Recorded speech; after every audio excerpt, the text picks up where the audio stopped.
Hello and welcome.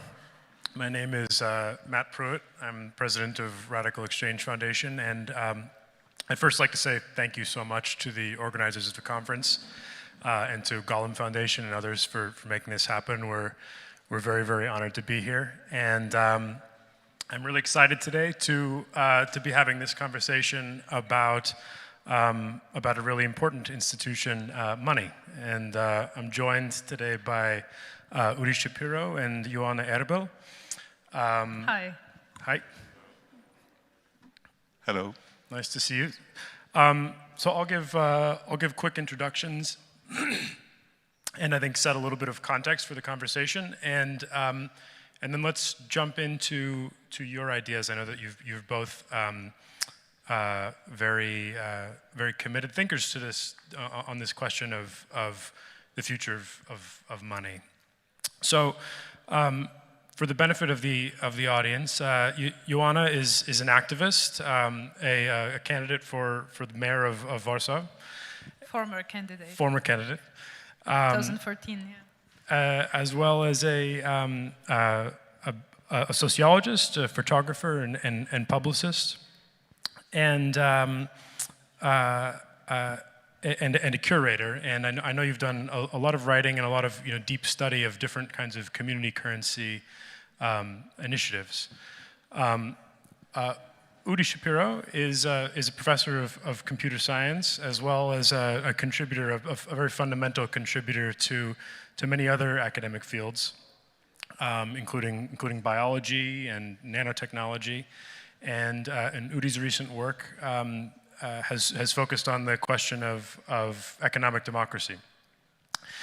The reason that so let me give a little bit of background about RadicalxChange Foundation and about our interest in this question of money and currency, and then I would love for each of you to say a little bit more about your work and your study in the area. So RadicalxChange Foundation started in 2018 with the mission of taking a really deep look at some of the fundamental institutions of democracy and markets. So we are committed to the idea that for the future of democracy, what we need is not only a recommitment to the institutions of democracy that we have, but a very deep study of them, and with an understanding that some of the things that we consider to be the sort of building blocks of democracy, like elections, like voting, like property, and other kinds of bedrock pieces of our society may not be fully democratic and are not beyond scrutiny, and in fact we're unlikely to successfully carry democracy forward into the 21st century and integrate it with technology and with the many sort of shearing forces against democracy without a really, really deep look at these basic institutions. One of the institutions that we have worked on over the past year or so is the institution of money. And in particular, we're thinking about our work is concerned what we call plural money, which is to say the idea that that is sort of a universal metric of value or a universal yardstick of value shared across the entire economy may not be entirely coherent, may not be exactly what we need, may not be consistent with a fully democratic future. This is something that lots of people have thought about for many years, but there are lots of interesting possibilities opening up with new technologies regarding the future of money and regarding the design of this basic institution. So I would love to hear from each of you a little bit of background about your work and how it connects to the idea of money. Perhaps starting with Joanna. Okay. Hi everyone. First thing, I have to admit that I'm not an expert of money, but I'm an expert of local communities. So my basic research is on local communities, and it's not only on the digital communities, but most of all of the communities that we call it like territorial communities, like current version of Greek idea of polis. So the people who live in the same place, they should be involved in the democratic procedures, on the strategic development goals, but as well they should have a possibility to decide how they exchange. And money is only one of the energies in current life. We are using often barter. We are helping each other. We are very good in volunteering, especially here in Poland. After the Ukrainian crisis, due to the Ukrainian war, we know that we are very eager to share things. We share our time, share our places, and how we access the idea of the money, that we try to answer the question how we can exchange all these energies, where money, we know, is only one of them, to create stronger communities. At the moment I'm working on a cooperative, and my aim is to persuade a local government to start development cooperatives, which we understand the financial vehicles where people could invest, but they should be able to invest not only money, but as well their time, or put their goods, like parts of their garden and other stuff. And due to that, I think we need new approach to money and some type of tokens, which we call in Polish bony, to be able to connect all these types of the resources that we have. So I'm very interested, like what happens like in this like alternative money, but my main aim is to strengthen local community, which is not very obvious, because often you have the approaches where you divide the real needs, like need for housing, need for energy, from the concept of the alternative money. And for example, new version of Bristol Pay, which is the new generation of Bristol Pound, its aim was to divide our activism from our like basic needs. They wanted to create a system when you can like gain points for being ethical, for being sustainable, but they couldn't be transformed into, for example, paying your rent. And the system we would like to bring closer is the idea that you can use some tokens to have to meet your basic needs. So this is the surrounding thing coming from. Super, thank you. And Udi, I wonder if you can tell us a bit about your work over the last few years. So I think I connect very much to what you said in the sense that strengthening local communities is a fundamental goal. And my work in the last 5 years has been trying to correct the digital realm in the direction of equality, because I think specifically for local communities, we see that global platforms are sucking away value and wealth and control and power from local communities, and it seems like as if it's an inevitable consequence of how the digital world works. And actually, I don't believe this is the case. I think it is the current state of affairs where we have these global autocratic platforms on one hand and cryptocurrencies, which we can talk about on the other hand, but neither of them serves the needs of and empowers local communities. So my main goal is equality, and my work on sovereign cryptocurrencies aims to serve this goal of equality, and including through it empowering local communities. So the first question that I'd really like to ask both of you is, what is the problem that your work is trying to solve? So what is the problem with money? You know, money is an institution that we in many ways it seems like it, you know, just was invented out of the ether. It seems like something that sort of naturally emerges through our interactions and through our commerce. And yet both of you are, in your work, re-examining it and thinking about how to make this sort of fundamental institution better. So what's the problem with what we already have that, that you're trying to address? Probably that we forgot why money was invented.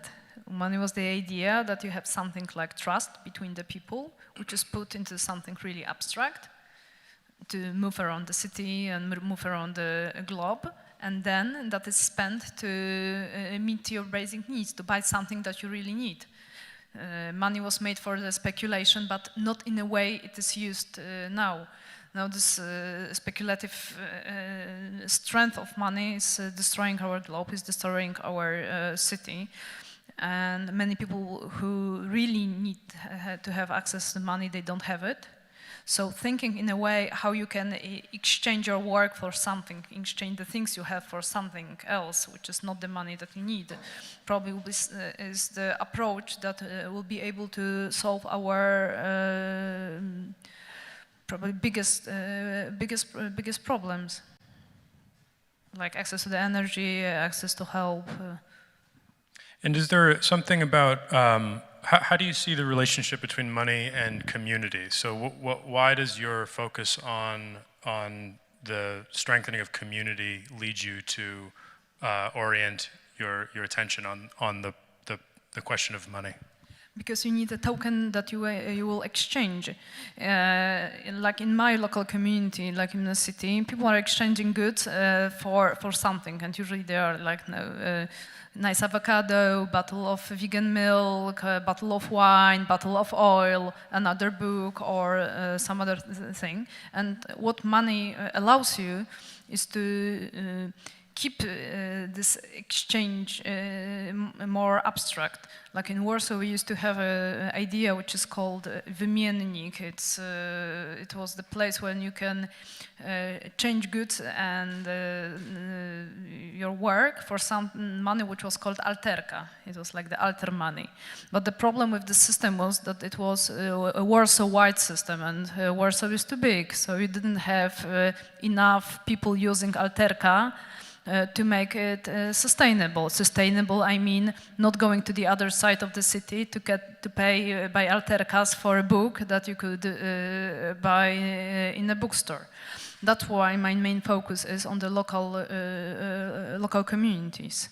And we use like the notion of money, or rather tokens, because this is something that is abstract enough and close enough to what people understand. It's different type of the money. Especially that we are in Poland quite accustomed to collecting stamps to get your 11th coffee free, to the card, loyalty cards, and other stuff like this.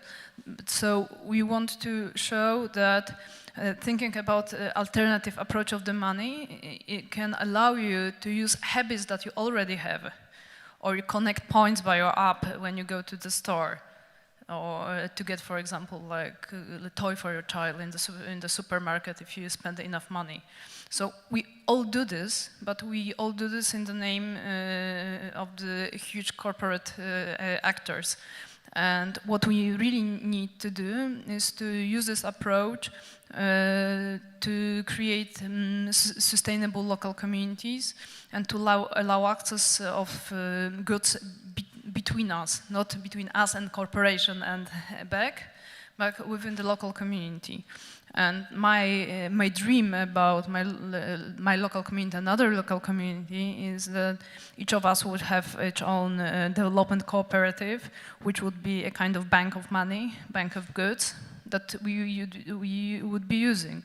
It sounds quite primitive or tribal, but I think we are living in a world that we need both like the global connection and the global exchange of knowledge and local resources and network, because we are probably will be meeting more and more different types of power cuts, which means that you are offline. If you are offline, it's nice to have as well an analog version of connection with people. So big question for me is how to use the whole knowledge and approach and organization schemes that are used, for example, in cryptocurrencies, to have, how we call it, like analog plugs. Mm-hmm. And so would you, when you say that, you mentioned sort of the idea that money is like an abstraction of value. So, you know, if you think of money that's being transacted at a more community-based level, it's still an abstraction, but it's an abstraction at a lower level, right? It's closer to the sort of concrete thing of trust and connection to a community. Is that fair? But there's nothing wrong with the abstraction. There is something wrong with when the abstraction becomes an idol that we cannot control. And we need money based on values that are our values, not the values of the big corporations, made in a way reproducing the schemes that we can control. For example, we can say, like, I would be very happy if, for example, part of the price of food would be, sometimes you call it like water track. Then it would be obvious that pumpkin is cheaper than avocado or some other stuff. Or I would like to live in a world when we exchange our goods, like the local pumpkins, local apples, for example, for helping the farmer to gather them or to do something else. Yeah, I think that's beautifully put, and to be clear, I totally agree. I think that my hope, at least in the construction of these kinds of institutions, is to make the abstractions closer to what we really care about, and to, you know, hopefully have kind of a democratic input into the fit between our abstractions and what we're really trying to create in a community. We live in a world of abstraction, like something like trust. This is something really abstract. Democracy is abstract. But the question is that making it real and remembering from it comes helps us to make good decisions. And what I know that in Poland we have a huge energy crisis now, like in many places in the world, and probably it's not an abstract idea, but we'll be simply sharing some stuff because we won't be able to buy them, because we won't have money. But for example, maybe we would have time to help my neighbor with kids and get something in advance, or to cook together, or buy things together, or do something together. If you look on the origin of this alternative money, most of them is crisis money. Well, maybe not most of them, but half of them. Half of them is the money, like Bristol pound, that was made to strengthen local community, understood as local businesses. So it was to trigger people to buy locally, not in the local trade shops, but not in the corporate shops. But the other original of the alternative money is crisis money, that people didn't have anything, they didn't have but they had time, and they created something abstract to exchange what they needed. So would love to get your thoughts in a moment on what has made some of these past efforts successful, what has made them last, what has made them not last.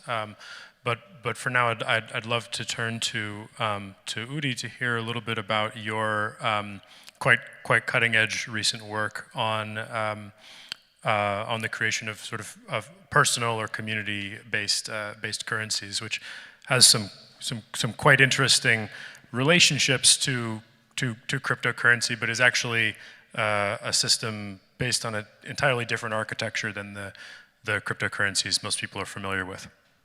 Thanks. So actually, I'd like to go back to your question.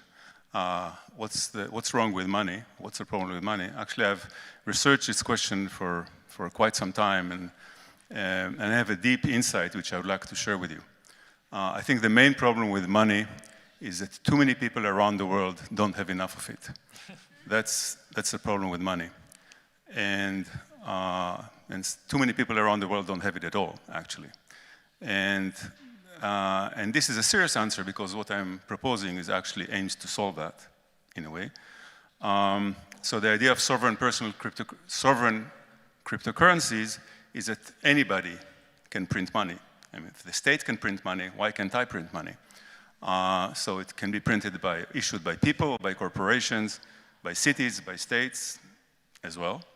But there are several principles that hold them together, and I'd like to share them with you. First of all, it's sovereign, so I can print as many UDI coins as I want, and you can print as many MAT coins as you want, and you can print as many Joanna coins that you want. So that's the first principle. The second one is we follow Putin, and the way he priced gas in rubles, each of us is going to price our goods and services that we offer in terms of our own coins. So if you want me to babysit for your kid, you'll have to pay me 5 UDI coins per hour. And if you want me to clean your garden, you'll have to pay me 20 UDI coins. And if you want to rent my car or stay in my apartment, you'll have to get my coins. And similarly, if I want something from you, I'll have to pay with your coins. So that's how anybody who is productive can establish value for their own sovereign currency. The other point is maybe the main point, and the kind of abstract way, or the kind of nice way to say it is that sovereign cryptocurrencies can turn trust into liquidity. So if people trust each other, then this trust can be turned, it's a digital means, sovereign cryptocurrencies is a digital means of turning trust into liquidity.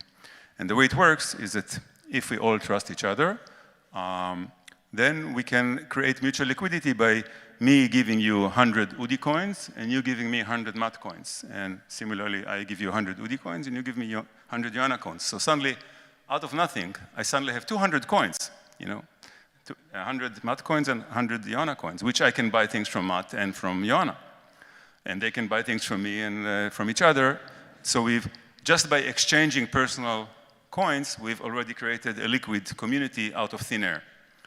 And the last principle, which is the kind of the thing that holds this thing together, and really makes this work in a serious way, not just as a kind of something that feels like an imagination, is the notion of coin redemption. So the one and only obligation, it's like the protocol, the one that's hardwired into sovereign cryptocurrencies, is that when I offer my goods and services in terms of UDI coins, I also offer all the coins I own, I hold, other people's coins in terms of UDI coins, one for one. So you can get from me a Joanna coin against an UDI coin. So if you want something from Joanna and you don't have Joanna coins, but you have my coins and I have Joanna coins, you can exchange them one for one, and it's my obligation. So one way to think about sovereign cryptocurrencies or sovereign coins, it's a unit of debt. So when you have my coin, I owe you. And what do I owe you? I owe you any coin that I have against the coin I gave you. So this gives not only mutual liquidity, it has several technical properties. First of all, it makes personal coins fungible because you can exchange any UDI coin against any other UDI coin that I have. So all my coins are the same as far as you're concerned, which has implications, technical implications I can talk about later if there is. Second, there's a technical point that it really helps. It's the means for resolving double spending. You know that essentially the entire machinery of cryptocurrencies, all the software that hundreds of programmers are writing to create, 4,000 coins in the coin exchange, or 5,000, or I don't know how many. I've lost count how many coins, how many cryptocurrencies are in the CoinDesk or other coin exchanges. All they do is find solution to double spending, how to prevent people from double spend digital currencies. So coin redemption in a technical way resolves it without blockchain consensus, without miners, without anything. I'm responsible for resolving double spends in my coins. So if you double spend my coin, if you have an UDI coin and you double spend it and two people come complaining to me, I'm the one to resolve this double spend in my own coin. So that's the other thing.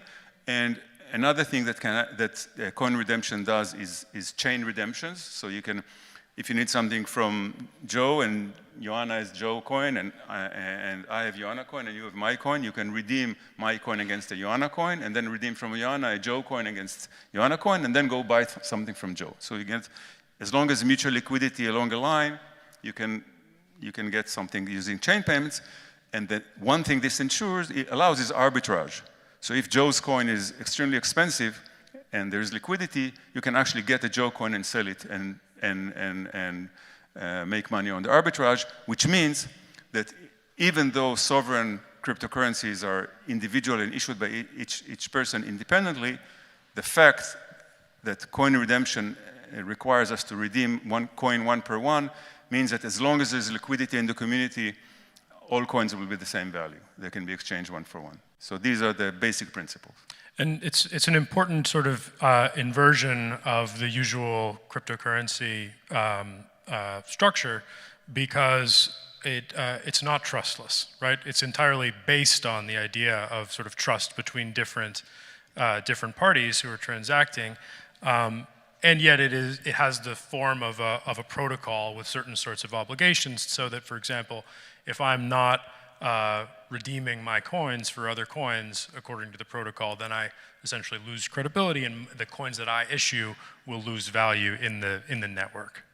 I have one question for Udi. How in your system you decide that, for example, John coins are, they value more than other coins? Okay, so as I said, as long as there's mutual liquidity, if all the people here in the room have mutual liquidity, everybody has everybody else's coin, nobody is left without any other people's coins, then the value of all the personal coins of everybody here will be equal, because if they're not, then people will do arbitrage and close the gap, okay? So but it does not mean that these coins are equal forever. For example, if I become insolvent, and you have my coins but have nothing to offer, and I'm also decided to be lazy and go to the beach and not work, and I want babysitter for you, and I won't clean your garden, so my coins will devalue it, like if I'm insolvent. And so it's not that all coins are equal by decree. All coins of productive people or productive organizations who are solvent and not consuming more than they're producing will be equal, whether it's people or governments or corporations or state, they will be equal in value. So that's I hope I answered this question. Yeah, but for me, this is the interesting. This is where the interesting part starts. Who decides and which work is more productive? Which type of value we need more? Because talking only about like the models, it's something which doesn't solve for me like the current problems. For me, it's answering how we would work, whether I will work in the future as an academic or as an innovator, or a public speaker, or my main skill would be participating in keeping local farm, local city farm. Can I answer that? Please.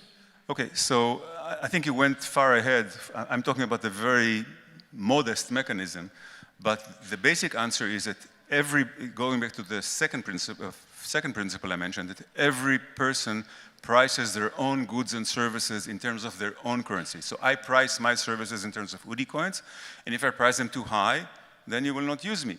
And if I price them too low, everybody will want it, and I will have too much work. You know, so nobody is controlling that. It's a distributed, decentralized system, and market forces, if different people offer the same, in case there's mutual liquidity, all coins will be the same. And if different people offering, using their personal coins, identical services at different prices, then people will flock to those who offer the cheaper services. So that's a very standard market economy. But the key point I want to stress, this whole thing, there's one and only goal for this, and that's equality. And it allows a community to bootstrap itself into a liquid economy without external capital or credit. So we don't need other people's money, we don't need bank credit. We, all of us, by simply, if we trust each other, it's a big if, but if there are geographic communities, people who live close by, you know, villages, close neighborhoods, family, friends, then there is enough trust in it to create out of thin air liquidity that will allow the community to trade without, and bootstrap an economy without capital or credit. So I think it's useful to see that the establishment of trust and the establishment of sort of community support within the kind of economy that what you're proposing could create, in a way that's happening outside of the protocol of the currency structure that you're outlining. But what's useful, I think, is to see the particular problems that your design is addressing. So, for example, I think it might be helpful for you to say a little bit about, for example, like why the construction of the system that you're outlining on an existing cryptocurrency platform wouldn't work, or like why couldn't we just use, for example, paper to establish the kind of network that you have in mind? Okay. So first, let me talk about cryptocurrencies. I mentioned them briefly, but I'm interested in the digital world and in democracy in the digital world and equality in the digital world. And today, we don't have it. And cryptocurrencies theoretically can offer a platform to do things on top of them, but they are fundamentally by design plutocratic, not democratic. So the power is distributed. They're decentralized. That's good. So they're not authoritarian, which is good. They're majoritarian, which is also very good. But after we finished enumerating all the good things, now comes the last thing, which they are almost democratic, but they're not. They're majoritarian, but what counts is majority of money, not majority of people. So cryptocurrencies are, in some sense, a model or example for what I wanted to achieve, but leaving the plutocracy outside. So if one way to view my proposal is it's very much in line of other cryptocurrencies, except instead of being plutocratic, it aims to be egalitarian and democratic. That's sort of a high-level summary. There are lots of technical, I know, who is a computer scientist in the audience? Can I, okay. So for you, we can talk later. I think for the rest, I mean, the work I'm describing is in foundation, I submit my papers to theoretical computer science venues. So it's a mathematical, theoretical work, which hopefully will have implications in the real world, but I will try to stay at a higher level for this discussion. And Joanna, I wonder if you could comment a little bit on, having studied lots and lots of real community currency systems, what have you learned about what makes them work? And I think I would love to hear sort of both sides of it. So what makes them work, and at least from a sort of a casual observation, the history of community currencies seems a little disappointing to me. It seems like there just haven't been as many projects that have succeeded on a very large scale as we would have hoped, given the clear sort of promise of this idea. And I wonder if you have thoughts about why. Probably that many of the local currencies couldn't deal with the digital transformation from different reasons. Some of them didn't meet the needs, the technological needs that, because the local communities didn't have a strong enough network, because walls in the houses were too thick, so you couldn't do it easily. So you couldn't. So it didn't work. Another thing was that it was the case of Brussels pound, that it turned out that it's quite exclusive. That's probably, if you took the people with their PhD in the group of the people who were using Brussels pound, it was like 15 or 18% of the group, which is not the typical distribution in the society. Then it turned out that keeping the system from the technological side is too expensive. So you have to pay more. Then you have the question that I'm always asked when I talk about the tokenization, that what will happen with the people who are not digital natives? What will happen with all the people who are not from our social class? That's why when I talk about like these alternative currencies, I like to remember about territory. That if you are thinking that the main aim is to make happy the people who are your neighbors, it's a different approach when you want to have a group of 500,000, 5 million users. Because you can have 5 million people who are very similar, like we are very similar here. We are somehow different, have different approaches, but we can communicate together. We have time to spend Saturday like we spend it now. And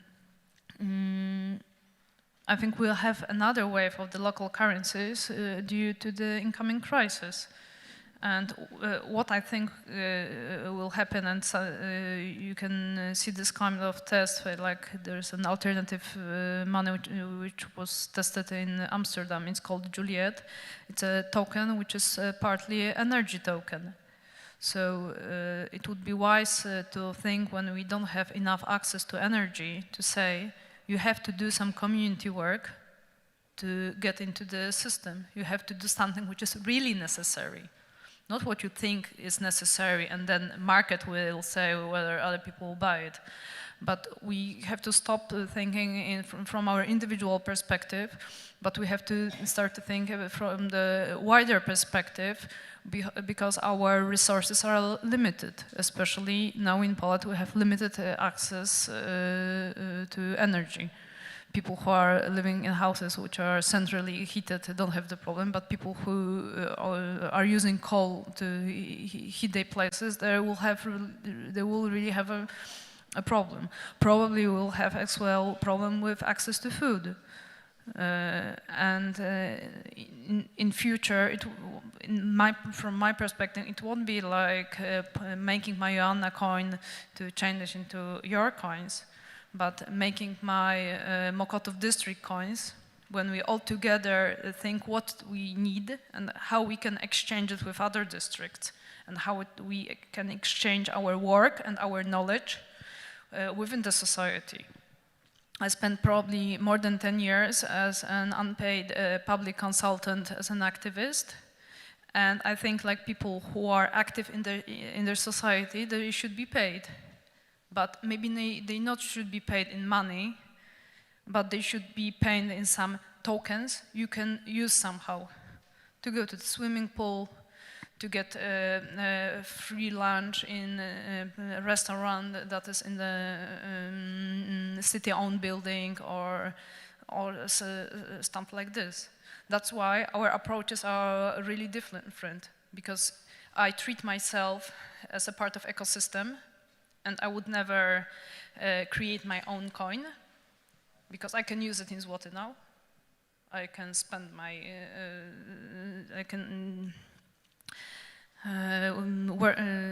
related to the normal market. But what I'm really thinking about, how we can work as an ecosystem, this small ecosystems. Because we don't only need trust between abstract people, we need trust between people we are really close to, because we really need to know each other for the next crises.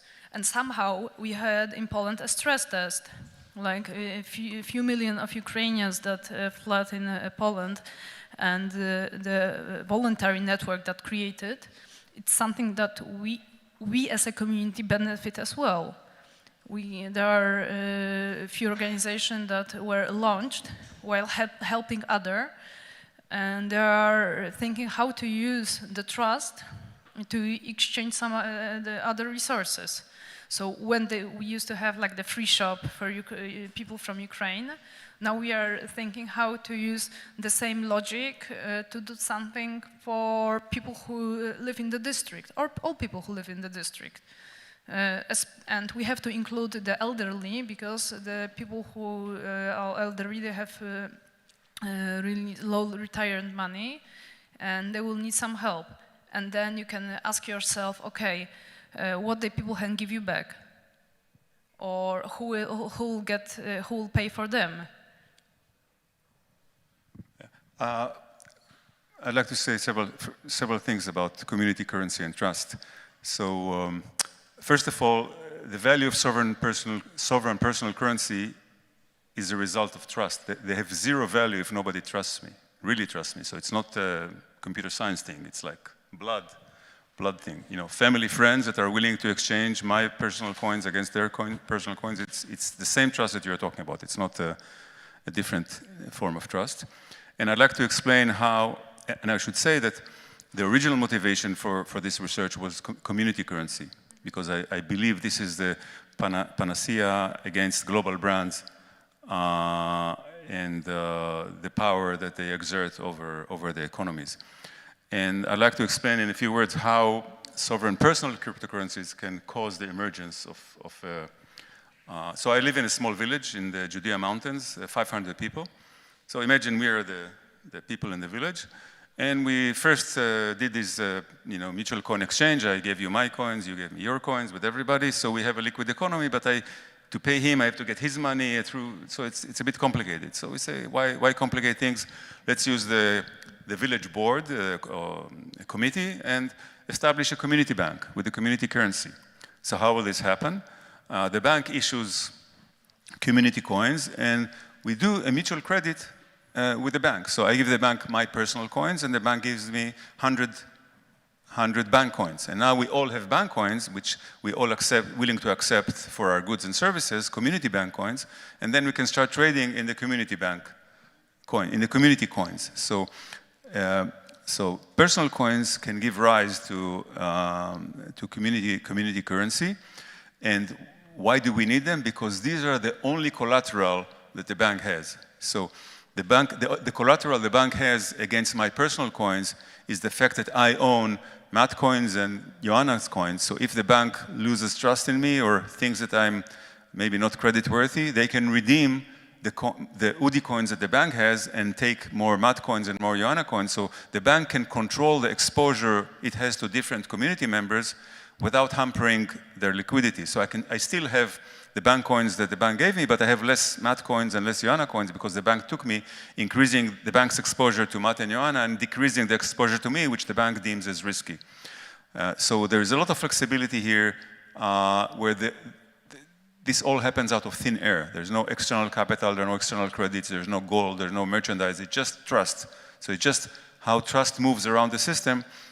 Basically, the bank in doing this shifted the burden, so he trusts me less, but you still trust me, so you're willing to hold my coins even though the bank dumped my coins. So by doing so, the bank increased the risk of Matt and Joanna, because now you have my coins, but I have less of your coins. So so this is technically how a community currency can emerge from personal currencies. And just to say that different communities can achieve mutual liquidity. If my village, we have an Arab village next door, Abu Ghosh. So if there's a Nataf currency and an Abu Ghosh currency, and the banks have mutual trust, they can exchange their village coins, and now there's liquidity between the two villages, so I can go to the next village and buy there with my village coins, because they know that they can exchange in their bank my village coins against their village coins. So this way you can create currency areas in a grassroots way. Again, without government or external banks or capital. Yeah. For me, there is always a question whether in this kind of communities you have the universal basic income, whether each of the members, only by being a member of the community, gets enough local money to be able to survive. Mm-hmm. For me, this is quite important, because when I think about the system that I'm having my own money, or this another version of the community bank, what happens when I'm ill? What happens when I'm pregnant? What happens when I'm old? And for me, like thinking in the alternative money, not forgetting about the social security issues, it's something really important because we are quite young. Like many people who are like in the alternative money, they are quite young and they are. And we often forget that we have the right as well of not working, and very huge success of our civilization is the ability to go into the sick leave. Probably not in the US. Yeah, I mean, so a couple things. One is that the way that I think about these kinds of like the provision of mutual support, is that the base layer of a currency that is more precisely controlled by, you know, at whatever level we want to issue it, could become, in my opinion, like an easier basis for the creation of sort of mutual cooperatives and you know, community institutions that could provide that kind of mutual support. So I just wanted to say that, you know, to me, there's no sort of contradiction between the sort of system that Udi is describing and a system with universal basic income or this kind of mutual support, but they're just sort of operating at different levels of the. Well, I think that the scheme I described does directly support UBI in several ways. First of all, among people, if people, let's say you're sick and we want to help you, we can just exchange more coins. Even if you're sick, you can still print more coins. Your computer allows you to print as many coins as you want. So we can still exchange more of your coins with our coins and give you more credit. So you'll have more credit to do this. And also the bank, in some, I didn't stress it, but the example I gave before showed that even though the bank gave each person, you know, 100 coins or 1,000 coins in the community, the bank changed the exposure to different people without changing the amount of bank coins each one has, just by shifting the underlying risk among how much the exposure of the bank to the personal coins of different people. So it's a kind of initial universal credit. Furthermore, the bank can, with external capital or without, also institute a form of UBI to the community by, say, increasing, giving every community member one bank coin every day, okay? Just as an example. Now, the bank will have, if it wants to keep capital adequacy, it'll have to get these coins from somewhere, either from outside, from the government, from philanthropists, from rich community members, whatever. But there is not, the scheme actually was geared and was designed also to support universal basic income in a very direct way. So I'd like to ask one more question, and then it would be great to open it up to the audience. But so to me, one of the both central problems that community currencies are trying to solve, and one of the obstacles to their uptake, is what I like to call the problem of exit, basically, the problem of sort of removal of value from community contexts. So the way that I think about this is that if you think about what you know, a more or less universal currency like the dollar or like the Bitcoin does, if you think about what that's good for, what it's really good for is that if you get a lot of it, then you can cut your dependencies. You can remove your dependencies from your community and just leave it and just tell everybody, I'm, you know, moving to the Bahamas and I'm going to build a mansion and I don't need you anymore. Dependent what kind of dreams we have. I don't have this kind of dreams. No. I want to stay in the place where I live, and I want to build a network, a very complex network of connection between the people I know, because I know that alone I'm too weak to survive current crisis, not talking about incoming crisis. Yeah, no, I couldn't agree more. But I think that the institutions that we have, because they facilitate that kind of exit, they encourage these kinds of dreams, right? They encourage the dream of departing and removing dependencies, and community currencies. You know, if we made them an important part of our lives and our livelihoods, they would represent more of a commitment to a particular place or a particular network or a particular community, and yet one of the things that makes them, that has made it more difficult, I think, for them to succeed is that because this dream of escape is so powerful, people are tempted to convert whatever value they accrue in a community currency into a more universal currency that gives them this sort of maximum optionality, ability to decrease their local social ties, and I guess, you know, just to add a little wrinkle to this, and I'd love to hear both of your reactions, is that you know, this, in a way it makes sense that community currencies have a lot of success in sort of crisis situations and things like that, because when people do really well in a particular community currency, they have the ability to leave the community currency system. And I wonder whether, you know, to me, the real dream of sort of transforming the way that our world works economically depends on the idea of somehow creating systems that people want to stay in or are willing to stay in even after they do well. Even, you know, instead of, you know, using whatever leverage they have to remove value from a community and cut their local ties. I'd love to hear your thoughts about that. I'll be happy to answer this. First, you've asked me this question, or I think I read it in your article, you know, half a year ago when we spoke first. So I've been thinking about it. I'm not sure I have a good answer, but I have a beginning of an answer. There are two types of problematic people in a community that I'm describing, in a liquid, grassroots digital community. One is the people who go insolvent, you know, they consume more than they produce, and then they go to the beach, and other people have their coins, they can do nothing with it, so they're stuck with bad debt.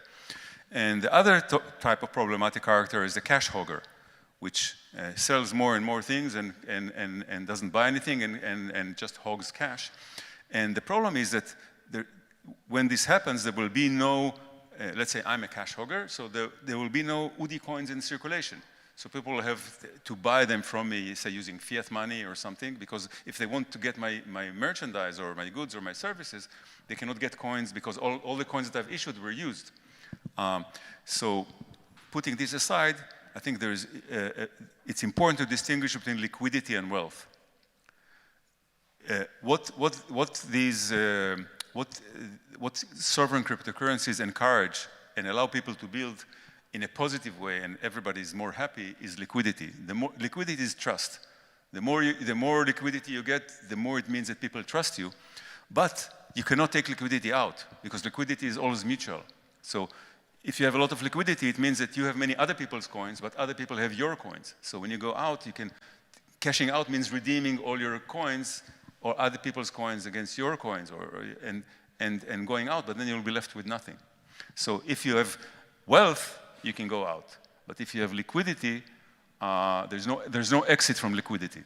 That's a very interesting distinction. And so I think you know, I mean, a lot of RadicalxChange's work also concerns property rights. So it concerns the sort of rules around the legal entitlements that we call property that constitute wealth. And so if what you're saying is that your design addresses liquidity problems, but in order to address the sort of issue of accrual of wealth, which also enables you to exit as long as the property rights are acknowledged in different communities, it's a different question. It requires the examination of a different set of institutions. Well, I would rephrase the question differently. I'm saying in a good community, in a good people who like each other and work together and give each other credit, cash hoggers will be ostracized. I mean, they'll be, I forget the English term, but they'll be shamed in public. Okay? It's not a good thing to be a cash hogger. You know, in capitalism, it's a great thing to be a cash hogger. Everybody admires the cash hoggers. But in the system I'm describing, a cash hogger is working against the community, not for the community.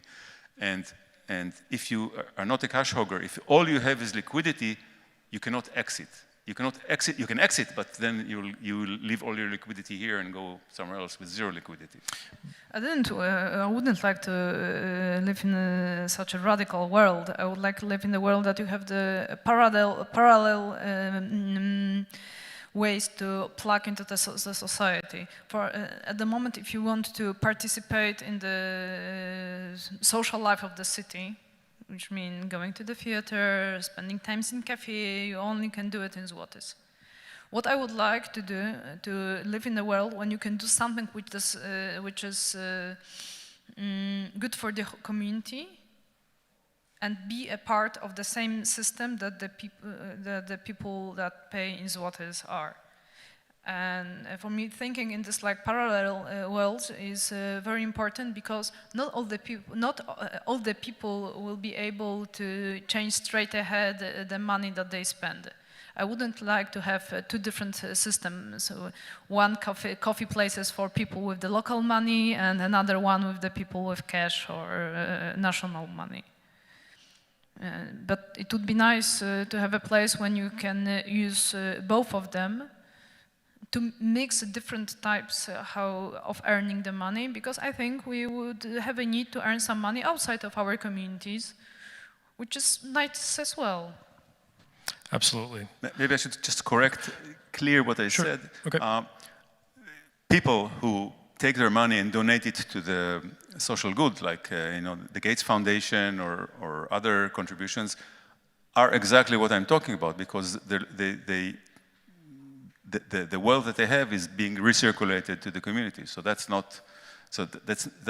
I'm not against. It's not personally. The system is not against that.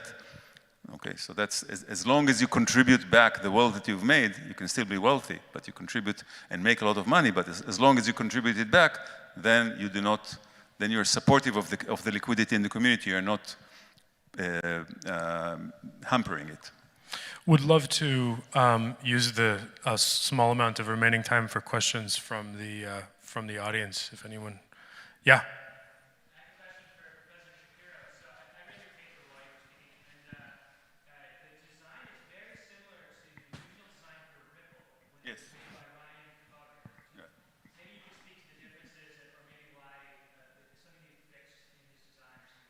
And so, for the benefit of the recording, the question was that the Udi's design is similar to the original design of Ripple, and could you comment on that? Yes. So we acknowledge that in the paper, and yes, it is very similar. I think the motivation may be different, and I'm not sure the idea of coin redemption is stated, as such as a basic principle. So there are lots of.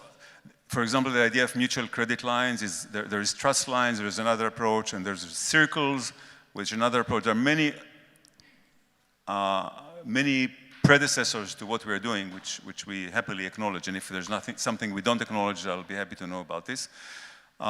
So it is similar, but it is unique in the specifics that Ripple was designed and emerged as yet another cryptocurrency. The entities that are operating are servers, not people, So, of course, what we're doing is inspired by a lot of previous work, and its specifics work because there are these specifics. Any other questions?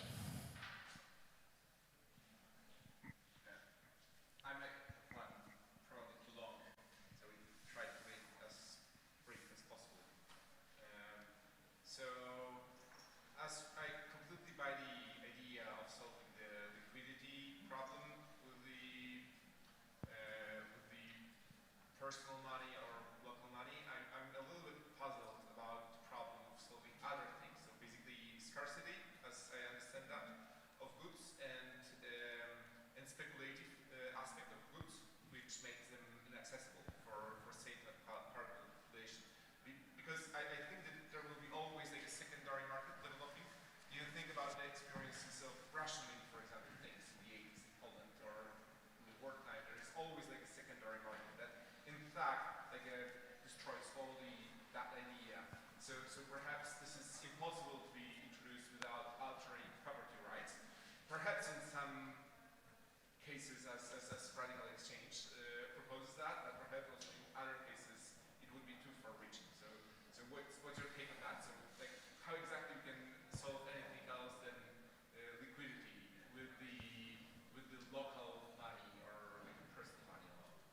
So the question is these ideas address the issue of liquidity, but they don't necessarily address the idea of material scarcity or the speculative dynamics in markets. And, Like with the shelter, for example, need for shelter, like a basic human right. Right, basic needs.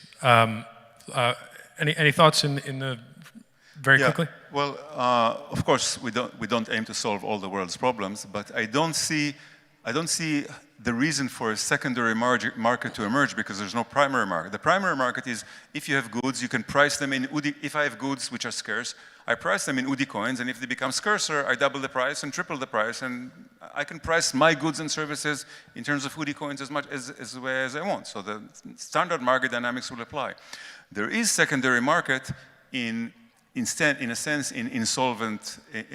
Let's say Matt becomes insolvent. Okay, so if you have Matt coins, you cannot redeem them from Matt because he has nothing.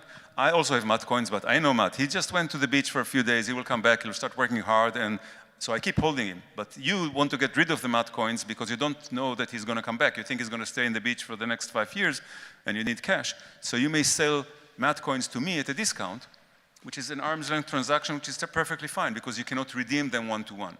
So there will be secondary market, not secondary, there will be a free market in coins of insolvent people, which some people trust them more to become solvent, other people don't believe in them, and people will bet whatever they want on insolvency. And our time's up, unfortunately, but I want to thank the panelists very, very much. And thank you. Yeah, enjoy the rest of the day. We agree more than you think. It's not always easy to recognize. It may look like this, or like this. It may be a burden, but it is a responsibility that we embrace nonetheless. But if it means this for one person and this for someone else, maybe it ultimately means being there for one another. It isn't handed to us, but we know where to find it. And how it feels, how it tastes, and what it sounds like when we finally have it. It means different things to different people, but for many, it means everything. And if we all fight for it, it will eventually bring us together. Ihre Ausreise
Atlas Network is, as the name suggests, a network, and it's global. We work all around the world. We're based in the U.S. We have about 159 partners in the United States right now, and the bulk of our partners are outside, nearly 500 in total.